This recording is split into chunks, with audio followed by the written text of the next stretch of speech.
আজকে আমরা ডেড বুট রিপেয়ার করব।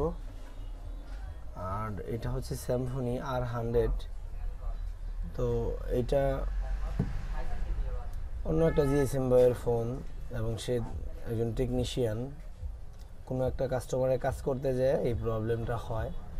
তারপর সেই eMMC খুলে ট্রাই করছে এবং আরও আনুষঙ্গিক হার্ডওয়্যার অনেক কাজ করছে, অনেক কম্পোনেন্ট যেটা মাদারবোর্ডে আমি পাই নাই। তো যাই হোক, এটা আমি আজকে ডেড বুট রিপেয়ার করব ইনশাআল্লাহ। তো দেখি কি অবস্থা।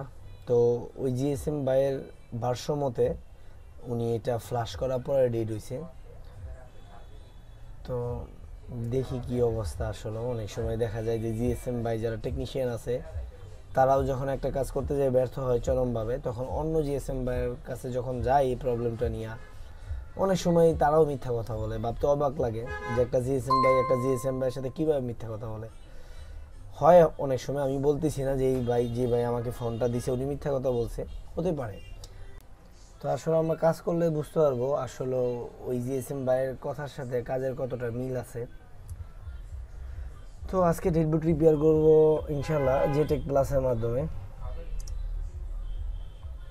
তো জেটেক প্লাস বক্স অনেক পাওয়ারফুল একটা বক্স আমার দেখা মতে। অন্য আদার্স যত ইএমএমসি বক্স আছে মানে অনেক স্ট্রং, এই জন্য বললাম, মানে এদের হার্ডওয়্যারটা অনেক স্ট্রং। তো যাই হোক, আমি জেটেক প্লাসের যে ইন্টারফেসটা আছে সেটা ওপেন করলাম। ওপেন করার পর আমরা প্রথমে যেটা করা লাগবে অ্যাজ ইউজুয়াল ওইটাই করতে হবে, আমাদেরকে আইডেন্টিফাই দিতে হবে। তো এই জায়গায় আমরা দেখতেছি সিএমডি এবং সিএলকে দুইটা লাইন পাচ্ছে না, কিন্তু আমাদের ইএমএমসিতে বল খুব সুন্দর আছে, বলিং সিস্টেমটা ভালো, বলটা পাওয়ার কথা। তো অনেক সময় দেখা যায় ইএমএমসির ভিতর থেকে এই লাইনগুলো মাইর খায় কিংবা অনেক সময় ডিসকানেক্ট হয়ে যায়। এই ক্ষেত্রেও আমাদের ইএমএমসি ড্যামেজ হইতে পারে। তো যাই হোক, যেহেতু এটা প্রবলেম, আমি এখন একটা ইএমএমসি নিব যেটা লাগানোর চেষ্টা করব। তো এখানে আমি আগে থেকেই ইএমএমসিটা ম্যাচিং করে রাখছি যেটা আমার সেটের জন্য উপযুক্ত। তো ভিডিও লম্বা হবে দেখে সেই প্রক্রিয়া নিয়ে এতটা আলোচনা না করলাম। তো এইটা দিয়ে কাজ করব ইনশাল্লাহ, আশা করি হবে। বাকিটা আপনারা ভিডিওর সাথেই থাকলে দেখতে পারবেন একদম লাস্ট পর্যন্ত কি হয়।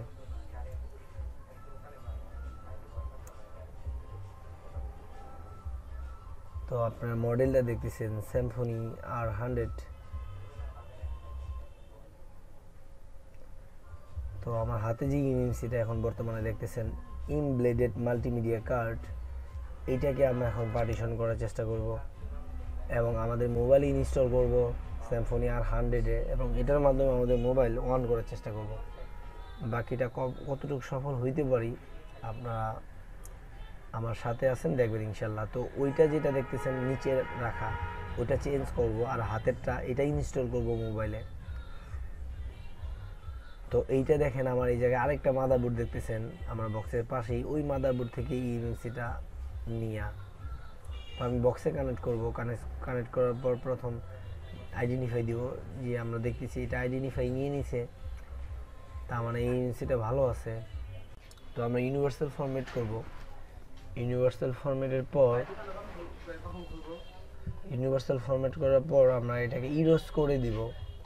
হয়তো ইরোজের বিষয়টা ভিডিওতে রেকর্ডিং নাও হইতে পারে, ভিডিওটা একটু রেকর্ডিংয়ে প্রবলেম হয়েছিল। যাই হোক, আমি বলে দিলাম। ইরোজ করার পর আমরা যে স্ক্যাটার ফাইলটা আছে ওটা দিয়ে রাইট বাই ব্যান্ডোর থেকে রাইট করে দিব। আর এই জায়গায় ইরোজ করা বাধ্যতামূলক। যখন আমরা ইএমএমসি রিপ্রোগ্রামিং করব তখন আমাদেরকে অবশ্যই ইরোজ করতে হবে, কারণ একটা সেট থেকে খুলে যখন অন্য সেটে একটা ইএমএমসি লাগাবো সেটার ভিতরে অনেক ফার্মারই ওই সেটের সাথে ম্যাচিং নাও হইতে পারে। এই জন্য ইএমএমসিটা একদম ব্ল্যাঙ্ক করে নিতে হবে, টোটাল ইরোজ করে নিতে হবে। ইরোজ করার পর আমরা এটা মোবাইলে ইনস্টল করে দিব। ইনস্টল করে তারপর বাকি কাজটা করব ইনশাআল্লাহ। তো আমাদের এই জায়গায় রাইটিং হইতে অনেক সময় লাগবে। তো আমাদের রাইটিং শেষ, সে জায়গায় ভিডিওটা স্কিপ করা হয়েছে। রাইটিংয়ের পর আমরা মোবাইলে কানেক্ট করে দিব ইএমএমসিটা। আর হাতে যেটা দেখতেছেন এটা নষ্ট, আর এটা আমরা এখন প্রোগ্রামিং করলাম জেটেক প্লাসের মাধ্যমে। এটা এখন আমরা মোবাইলে লাগাবো হটগানের সাহায্যে।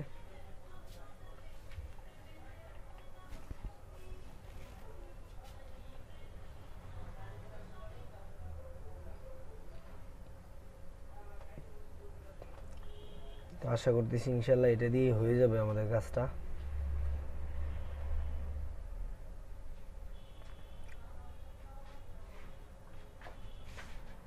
তো এই জায়গায় ক্যামেরাটা এমন জায়গায় এমন পজিশনে রাখা হয়েছে যে আমি সেটা লাগাচ্ছি সেটা ক্যামেরায় ক্যাচ করতেছে না, কারণ ভিডিও করার জন্য কেউ ছিল না কাছে। আমি নিজেই একা ভিডিওটা উপরে ক্যামেরাটা ফিটিং করে করা, সেই জন্য এই অবস্থা। যাই হোক, আপনারা ইনশাল্লাহ খুলতে লাগাইতে পারেন, আমি আশা করি যারা ভিডিওটা দেখতেছেন। অতএব এইটার প্রবলেম আপনাদের হবে না ইনশাল্লাহ, কারণ যারা ইএমএমসির কাজ করে তারা 100% সবাই আমার জানা মতে একটা ইএমএমসি খুলতে লাগাইতে পারে, না হলে সেই ইএমএমসির কাজ কিভাবে করবে। তো এখন আমি মোবাইলে কানেক্ট করে দিব।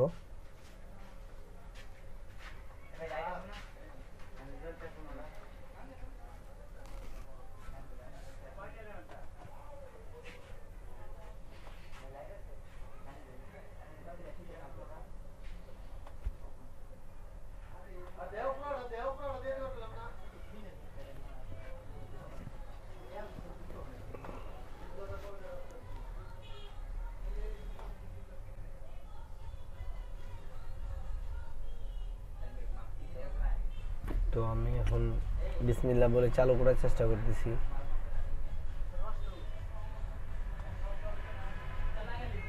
জি, ইনশাআল্লাহ আমাদের মোবাইলটা অন হয়ে গেছে।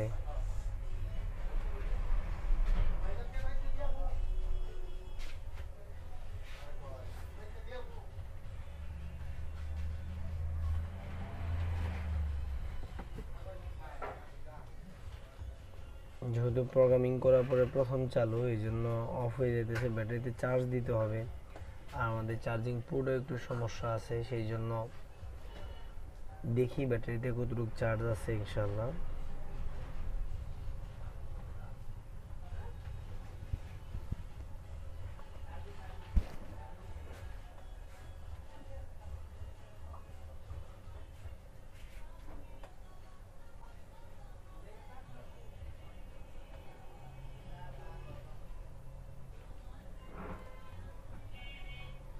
তো যেহেতু ব্যাটারিতে প্রবলেম করতেছে, সেহেতু আমি পাওয়ার সাপ্লাই দিয়েই চালু করার চেষ্টা করব।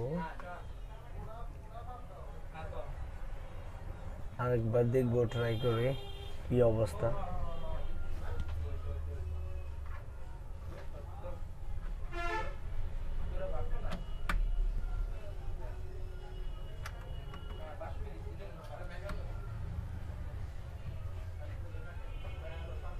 জি, আমরা আশা করতে পারি যে ইনশাল্লাহ আমাদের মোবাইলটা অন হয়ে গেছে, কারণ খুব সুন্দরভাবেই এটা চালু হচ্ছে। হয়তোবা ব্যাটারিতে চার্জ কম থাকার কারণে প্রবলেমটা হইতে পারে, তো মোবাইল অফ হয়ে যাচ্ছে। তো আমরা এখন পাওয়ার সাপ্লাই দিয়ে দেখবো ইনশাল্লাহ।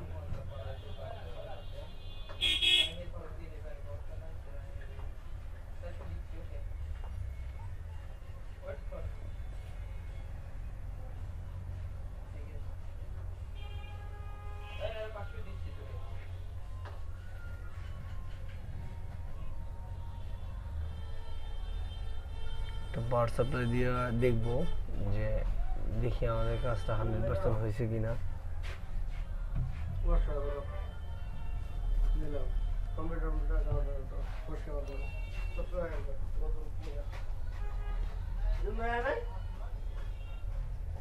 তো ইনশাল্লাহ আশা করি পাওয়ার সাপ্লাইয়ের প্রবলেমটা থাকবে না, কারণ ব্যাটারিটা চার্জ কমও থাকতে পারে। আর আমাদের ওই মোবাইলে ইউএসবিতেও প্রবলেম, সেহেতু চার্জও দিতে পারতেছিলাম না। ওটা ঠিক করা হবে পরে। আপাতত এই ভিডিওটা তো শেষ করি।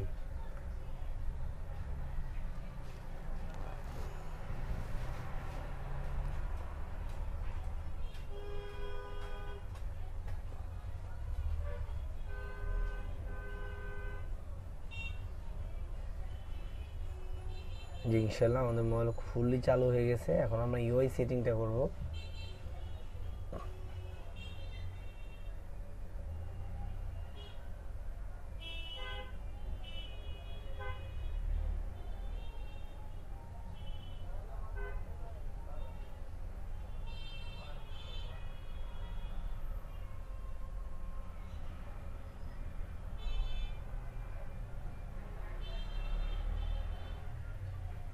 আমাদের আইএমইআইটা চেক দিব যে ইনশাআল্লাহ আমাদের আইএমইআই ঠিক আছে, কারণ যেহেতু আমাদের ইউএসবি ঠিক মতো পাচ্ছিল না মোবাইলে, এই জন্য এটা দেখাটাও জরুরি ছিল, কারণ না হলে তো আমাদের ইউএসবি ঠিক করে তারপর এটাকে রিপেয়ার করতে হইতো। যাই হোক ইনশাআল্লাহ আজকে আমাদের কাজটা সম্পূর্ণ হইল। আশা করি আপনাদের ভালো লাগবে এই ভিডিওটা, এবং অবশ্যই বেশি বেশি শেয়ার করবেন ফেসবুক গ্রুপে, যেসব গ্রুপগুলা ফেসবুকে হচ্ছে মোবাইল রিলেটেড, তাহলে অন্য জিএসএম বাইরেও দেখে উপকৃত হবে ভিডিওর মাধ্যমে। তো আমরা ভার্সনটা দেখানোর চেষ্টা করতেছি আপনাদেরকে মোবাইলের।